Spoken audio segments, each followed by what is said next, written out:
Screen दिसतोय तुम्हाला ना? अश्विनी स्क्रीन दिसतोय? I hope yes. दिसतोय ना screen? Okay, let us start with the S1, disclosure of accounting policies. So what is disclosure? Disclosure means disclosing the information to maintain some transparency. Now, what disclosure we are going to give? We are going to give disclosure of accounting policies. So, policies are the specific accounting principles. These are the specific accounting principles. These are the methods applying those principles adopted by the enterprise, and these policies are used in preparation of financial statements. While preparing the final accounts, the business or the business enterprise may use different policies, and those policies should be disclosed. Those policies should be declared. Now, why we should declare such policies? To facilitate better understanding of financial statements.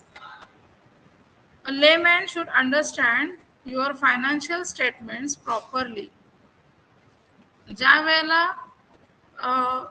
एखादा माणूस तुमची balance sheet बघतो आणि त्या balance sheet मध्ये तो depreciation बघतो, तर डिप्रिसिएशनचा अर्थ काय हे त्याला समजायला पाहिजे. तुम्ही मेथड कुठली वापरली आहे समजायला पाहिजे, पर्सेंटेज किती वापरलंय हे समजायला पाहिजे. So you have to disclose that information, right? Then only people can understand it properly. Then to facilitate meaningful comparison between financial statement of different enterprises. वेगवेगळ्या बिझनेसेसची जी फायनान्शियल स्टेटमेंट्स आहेत त्या स्टेटमेंटचं अर्थपूर्ण कंपॅरिझन, अर्थपूर्ण तुलना करता यायला पाहिजे. एरवी आपण तुलना कुणाची तुलना करत असतो, बरोबर? पण इथे तुलना करत असताना मात्र आपल्याला काय पाहिजे, ते तुलना मिनिंगफुल पाहिजे. म्हणजे दोन्ही मध्ये जे तुम्ही ज्या आधारे कॅल्क्युलेशन केले ते कॅल्क्युलेशन करण्याची पद्धत, ते कॅल्क्युलेशन करण्याचा अप्रोच हा समान अप्रोच असला पाहिजे. तिसरा भाग बघूया आपण यातला, areas encounter. So these are the accounting policies areas. हे जे आपल्याला दिलेले आहेत अकाउंटिंग पॉलिसीज, कुठल्या कुठल्या बाबतीमध्ये वेगवेगळ्या पॉलिसीज आहेत. Treatment of goodwill, goodwill books मध्ये दाखवायचं की नाही दाखवायचं, म्हणजेच बॅलन्स शीट मध्ये गुडविल दाखवायचं की नाही दाखवायचं याबद्दल बिझनेसचा डिसिजन असू शकतो. इन्व्हेंटरीचं व्हॅल्युएशन कसं करायचंय, कोणती मेथड वापरायची आहे त्याच्याबद्दल पॉलिसीज असू शकतात. इन्व्हेस्टमेंटचं व्हॅल्युएशन कसं करायचंय, फिक्स सेटचं व्हॅल्युएशन कसं करायचंय, डिप्रिसिएशनच्या मेथड्स कुठले वापरायचे आहेत, रिटायरमेंट बेनिफिट जे आहेत, पेन्शन फंड असेल किंवा ग्रॅच्युटी असेल तर त्याची ट्रीटमेंट तुम्ही बुक्समध्ये कशी देणार आहात, कॉन्टिंजंट लायबिलिटी ज्या आहेत त्या लायबिलिटीची ट्रीटमेंट कशी द्यायची आहे, या बाबतीमध्ये बिझनेसच्या वेगवेगळ्या अकाउंटिंग पॉलिसी ज्या आहेत त्या असतात.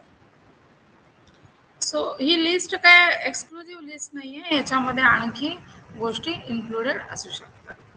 तर अकाउंटिंग पॉलिसीचं सिलेक्शन करत असताना दोन प्रकारच्या गोष्टी आपल्याला महत्त्वपूर्ण आहेत.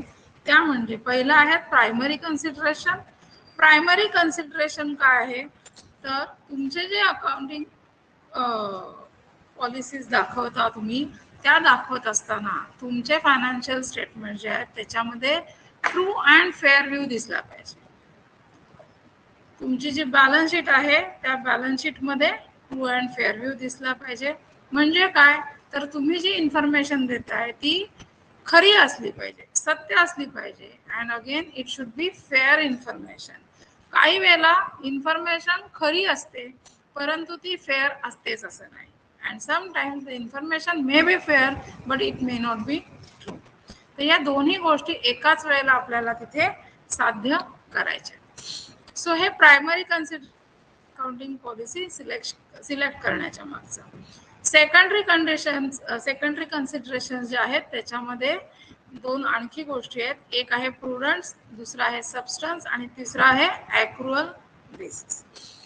सो प्रुडन्स म्हणजे काय, तर profits are not recognized until a sale has been completed. In addition, a cautious view is taken for future problems and cost of the business. The, they are provided for in the accounts as soon as there is a reasonable chance that cost will be incurred in the future. म्हणजे काय, तर तुमच्या business मधला जो profit आहे तो profit होणार आहे असं गृहीत धरून तुम्ही तुमच्या बुक्स मध्ये प्रॉफिट रेकॉर्ड करायचा नाही. ज्या वेळेला ट्रान्झॅक्शन कंप्लीट होईल, खरोखर प्रॉफिट तुमचा आता आहे हे लक्षात येईल, त्याच वेळेला प्रॉफिट तो रेकॉर्ड केला जाईल. फॉर एक्झाम्पल, जर तुमच्याकडे स्टॉक शिल्लक आहे, तुमच्याकडे 40,000 रुपयाचा स्टॉक शिल्लक आहे आणि हा 40,000 रुपयाचा स्टॉक तुम्ही ऑब्व्हियसली विकणार आहात आणि विकून तुम्हाला त्यातून 60,000 रुपये मिळणार आहे. म्हणजे यात प्रॉफिट किती होणार आहे, तर 20,000 रुपयाचा प्रॉफिट यामध्ये आपल्याला होणार. पण हा 20,000 रुपयाचा प्रॉफिट जो आहे, हा 20,000 रुपयाचा प्रॉफिट हा कधी होणार, प्रत्यक्ष सेल कंप्लीट झाल्याच्या नंतर. म्हणजे ते 40,000 रुपयाचे जे गुड्स आहेत, goods costing ₹40,000 should be sold to someone for a price. 60,000 रुपयाला विकले गेल्याच्या नंतर प्रॉफिट होणार आहे. समोरच्या माणसानं 60,000 रुपये तुम्हाला द्यायला पाहिजे, त्याला तुम्ही गुड्स पाठवायला पाहिजे, मग ती ट्रान्झॅक्शन तिथे कंप्लीट होणार and then only you can recognise this profit. मग रेकग्नाइज करता म्हणजे काय करता, तर सेल्स तुमचं जे रजिस्टर आहे त्या सेल्स रजिस्टरमध्ये तुम्ही 60,000 रुपयाचा सेल जो आहे तो रेकॉर्ड करता, राईट. मग नंतर आपण शेवटी काय करतो, ट्रेडिंग अकाउंट मध्ये सेल्स आपण रेकॉर्ड करतो, सगळा टोटल सेल्स वर्षभराचा जो आहे तो रेकॉर्ड करतो. मग हा टोटल सेल्स रेकॉर्ड करत असताना you have to follow the consideration of prudence. तुमच्यापर्यंत हे पैसे पोहोचणार आहेत याची खात्री असेल, सेल कंप्लीट झाला असेल तरच तुम्ही हा प्रॉफिट रेकग्नाइज करायचा आहे. केवळ याच बाबतीत नाही, कुठल्याही ट्रान्झॅक्शनच्या बाबतीमध्ये प्रॉफिट ज्या वेळेला प्रत्यक्ष रेकग्नाइज होईल त्याच वेळेला तो रेकॉर्ड करायचा. हा झाला एक भाग झाला प्रुडन्सचा. दुसरा भाग असा आहे की तुम्हाला असं वाटतंय की भविष्यात तुम्हाला नजीकच्या भविष्यामध्ये काही लॉसेस होणार आहेत, then you have to provide for that. Profits मात्र लक्षात घ्या रेकॉर्ड करायचे नाहीत, परंतु लॉसेस मात्र जे आहेत ते मात्र आपल्याला रेकॉर्ड करायचे आहे, राईट. सो लॉस साठी प्रोव्हिजन करायची. मग आपण काय करतो, आरडीडी रेकॉर्ड करतो, बरोबर. आरडीडी म्हणजे काय, रिझर्व फॉर डाउटफुल डेट्स, किंवा त्याला आपण आणखी काय म्हणतो, provision for bad and doubtful debts. Bad debts पण आपण रेकॉर्ड करतो, आरडीडी पण रेकॉर्ड करतो. डिप्रिसिएशन, आपण डिप्रिसिएशनची प्रोव्हिजन क्रिएट करतो. हे भविष्यातले प्रॉब्लेम जे आहेत ते लक्षात घेऊन आपण काय करतो, प्रोव्हिजन क्रिएट करतो. म्हणजेच प्रोव्हिजन क्रिएट करणं म्हणजे काय, तुमच्याकडे जो ट्रेडिंग प्रॉफिट लॉस अकाउंट मध्ये क्रेडिट साइडला जो रिव्हेन्यू आहे, हा जो काय सेल्स आहे त्यातनं येणारा जो ग्रॉस प्रॉफिट आहे, त्या ग्रॉस प्रॉफिट मधनं तुम्ही प्रोव्हिजन क्रिएट करता, राईट. ही प्रोव्हिजन क्रिएट करता म्हणजे काय होतं, तुम्ही जो प्रॉफिट येणार आहे त्या, इकडे आपण बाय ग्रॉस प्रॉफिट लिहिलाय, बरोबर, त्या ग्रॉस प्रॉफिट मधून हे तुम्ही वजा करत असता. सो हे मग आरडीडी बद्दलची तुमची पॉलिसी असू शकते, डिप्रिसिएशन बद्दलची पॉलिसी असते. ही पॉलिसी लक्षात घ्यायला तुम्हाला पाहिजे आणि ती पॉलिसी ठरवण्यासाठी तुमची अट काय आहे, पहिली अट आहे ट्रू अँड फेअर व्ह्यू दिसला पाहिजे. सेकंडरी कन्सिडरेशन मध्ये तुमची प्रामाणिकपणा, प्रुडन्स दिसला पाहिजे. पुढची कंडिशन आहे substance. To ensure that the financial statements reflect the complete, relevant and accurate picture of the transactions and events. It is important to appreciate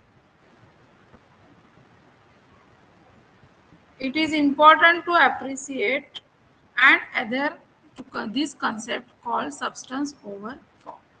ज्या वेळेला एखादी ट्रान्झॅक्शन करत असताना तुम्हाला कंप्लीट रिलेव्हंट पिक्चर दाखवायला पाहिजे. पिक्चर म्हणजे काय, चित्र दाखवायचं नाहीये, आपल्या बिझनेसचं चित्र, आपल्या ट्रान्झॅक्शनचं चित्र लोकांच्या समोर दाखवायचंय. कुठे दाखवायचंय, फायनान्शियल स्टेटमेंट्स मध्ये दाखवायचंय. ते दाखवत असताना तुम्ही खात्रीपूर्वकरित्या सांगू शकला पाहिजे की इथे सबस्टन्स लक्षात घेतलेला आहे, फॉर्म लक्षात घेतलेला नाही. लक्षात येते? म्हणजे काय, तर एखाद्या ट्रान्झॅक्शनचा गाभा काय आहे त्या गाभ्याला महत्व दिलं पाहिजे, त्याचा फॉर्म हा वेगळा दिसू शकतो. इथे सोपं अगदी आपल्याला हे दिलंय बघा उदाहरण. To put it very simply, if it is a goat but it was disguise in a legal form to look like a dog. म्हणजे काय आहे, बेसिकली आतमध्ये काय आहे, शेळी आहे आणि शेळीला कुत्र्यासारखा रंग दिलाय, कुत्र्यासारखे सगळं वरती मेकअप केलेला आहे. डिस्गाइज म्हणजे काय केलं, रूप घेतलेलं आहे. दिसावं काय, कुत्रा दिसावा असं म्हटलेलं आहे, पण प्रत्यक्षात काय आहे, शेळी आहे. सो लक्षात काय घेतलं पाहिजे इथे, की ती शेळी शेळीच आहे, तो कुत्रा होणार नाही. आपल्याकडे निळ्या कोल्ह्याची गोष्ट तुम्ही लहानपणी ऐकलेली असेल, की तो कोल्हा निळीच्या ड्रमामध्ये स्वतःला रंगवून घेऊन येतो आणि मी निळा कोल्हा, मी स्पेशल आहे, मी देव आहे असं सांगतो. पण ज्या वेळेला इतर कोल्ह्यांची कोल्हेकुई सुरू होते त्यावेळेला तो काय करतो, तो सुद्धा त्या कोल्हेकुईमध्ये सूर मिसळतो आणि इतरांच्या लक्षात येतं की हा कोल्हाच आहे, हा देव नाहीये. जरी तो निळा रंग लपेटून आला असला तरी पण तो कोल्हाच आहे. सो इथे ट्रान्झॅक्शनचा फॉर्म लक्षात घेण्याच्या ऐवजी, त्याचं स्वरूप लक्षात घेण्याच्या ऐवजी, त्याचं अंडरलाईंग प्रत्यक्षामध्ये रियालिटी काय आहे ती तुम्ही लक्षात घेतली पाहिजे. To be able to differentiate substance over form, we need to be vigilant, have very good inner knowledge of the business operations, and takes a more investigative, in-depth approach so as to seek further evidence or proof. काही transactions आपल्याला दिसू शकतात वेगळ्या, पण त्या शोधून काढल्या पाहिजे. समजा कुठं फ्रॉड होतोय, चुकीच्या गोष्टी आहेत, तर ती शोधून काढण्यासाठी यू मस्ट बी विजिलंट, तुम्ही अत्यंत काळजीपूर्वकरित्या पाहिलं पाहिजे. Right? This is because normally these types of events or transactions are often quite complex. अशा ट्रान्झॅक्शन्स ज्या असतात त्या जनरली काय असतात, कॉम्प्लेक्स असतात, कठीण असतात, गुंतागुंतीच्या असतात. These events or transactions happen just around the accounting year ended. बऱ्याचदा काय होतं, अशा ट्रान्झॅक्शन्स ह्या बॅलन्स शीट डेटच्या आसपास केल्या जातात. बॅलन्स शीट इयर एंडिंगला आपण करतो त्याच्या अराउंड ह्या ट्रान्झॅक्शन्स केल्या जातात. मग अशा ट्रान्झॅक्शन्स आपल्याला ओळखता यायला पाहिजे. इथे एक एक्झाम्पल दिलं आपल्याला, एक्सचेंजिंग रिव्हेन्यू और revenue swap. In the computer associate case, the CEO of the company swap or exchange revenue with another company. What it did was CSA purchased a certain software. CSA कंपनीचं नाव आहे. A certain software or service from the company A, and in return company A also purchased from CSA. So it looks like a sale and it being recognized as revenues in the income statement. म्हणजे काय केलं, company ए ही CSA ही एक company आहे आणि दुसरी ए ही company आहे. CSAने समजा ए या कंपनीला 1 करोडचा माल विकला आणि ए या कंपनीने पुन्हा CSA कंपनीला 1 करोडचा माल विकला. दोघांच्याही बुक्स मध्ये 1-1 करोडचा रिव्हेन्यू दिसणार, लक्षात घ्या. At the end of year 1-1 करोडनी प्रॉफिट दोघांचाही रिव्हेन्यू वाढणार, त्यातला प्रॉफिट पोर्शन जो असेल तेवढा प्रॉफिट पोर्शन सुद्धा दोघांचा सुद्धा वाढणार आहे. प्रत्यक्षात इथे काहीही देणं घेणं झालेलं नाही. केवळ इथे काय दाखवलंय, स्वॅप ट्रान्झॅक्शन, ह्यालाच रिव्हेन्यू स्वॅप किंवा एक्सचेंज रिव्हेन्यू असं म्हटलं जातं. तर अशा ट्रान्झॅक्शन्स या ओळखता आल्या पाहिजे. जनरली ज्या सिस्टर कन्सर्न्स असतात, एकमेकांशी संबंधित असणारे डायरेक्टर्स कंपन्यांचे असतात, अशा ठिकाणी अशा ट्रान्झॅक्शन्स होण्याची शक्यता जास्त असते. तर त्यावेळेला इथे लक्ष द्यावं लागतं की अशा पद्धतीची ट्रान्झॅक्शन्स कुठे होतीये. राईट? तिसरा आता आपल्याला जे कन्सिडरेशन बघायचं आहे, 2 कन्सिडरेशन आपण बघितले. पहिलं सेकंडरी मध्ये प्रुडन्स होता, then we saw the substance, and third we have to see is materiality. Materiality आपल्याला बघायचं आहे. Materiality is an important convention as we can see from the application of accounting standards and accounting policies. The preparation of accounts involves a high degree of judgment. ज्या वेळेला तुम्ही accounting policies use करणार आहात, accounting standards वापरणार आहात आणि accounts त्या आधारे तयार करणार आहात, हे करत असताना तुम्हाला तुमचं जजमेंट वापरावं लागतं. तुम्हाला तिथं निर्णय घ्यायचे आहेत की याचे ट्रान्झॅक्शनचा अर्थ कसा लावायचा आहे, त्याची अकाउंटिंग ट्रीटमेंट कशी द्यायची आहे. So where decisions are required about the appropriateness of a particular accounting judgment, the materiality convention suggests that this should be only be an issue if the judgment is significant or material to the user of accounts. Decision घेताना तुम्हाला काय बघायचं आहे की the judgment is significant or material to the user of accounts.